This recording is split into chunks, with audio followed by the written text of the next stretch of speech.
Phil from Sound Assured. I'm going to go over the home recording studio design today. So if you're having trouble with echoes and too much reverb or a boomy sounding room, then this is the type of treatment you're going to want. It's not designed to stop sound from coming in your room or prevent sound from going out of your room, but to make the sound inside of your room sound crisp and clear. So the reflection points are the main things you want to be concerned with. And that is going to be the back wall here, the side walls, the ceiling, and then behind your speakers. So we did a small patch of panels behind the speakers here. And then we're going to do a cloud of 6-inch wedges on the top. And then the back wall, we're going to have 2x3 panels and have a big section back there. And then the sidewall over here, there's actually a curtain over the closet, so we don't even have to worry about it because it's a thick cloth curtain. And then same thing over here on this window, we have a thick cloth curtain, but we're going to supplement some panels right here just to make sure we get that reflection point. And then in the corners, to help with the low end, we'll do the bass traps. In these front two corners, we'll do the vertical bass traps.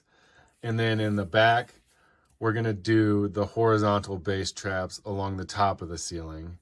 And that combination of the panels and the bass trap will give you the flat frequency response that you're going to be looking for in the room.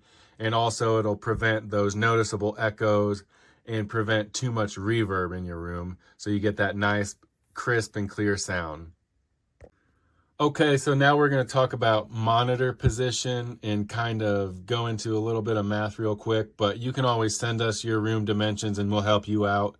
So the 38% rule is like a rule of thumb. So you take 38% back, which would 38% of 10 feet 9 inches is 49 inches. So what you're going to want to do is form an equilateral triangle between your listening position, your left monitor, and your right monitor. So if we go down here, we can actually break this triangle up into two right triangles. So we know this side's 49 inches. Then we can go and we can find our hypotenuse over here, 56.5 inches.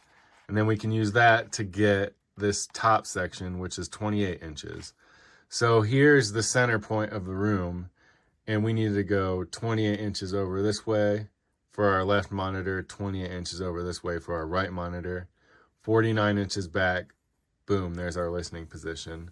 Like I said, you can send us your room dimensions and we'll help you out. But this is just kind of the general rule of thumb for finding your monitor placement in kind of a small room scenario, or a 2-channel scenario, actually.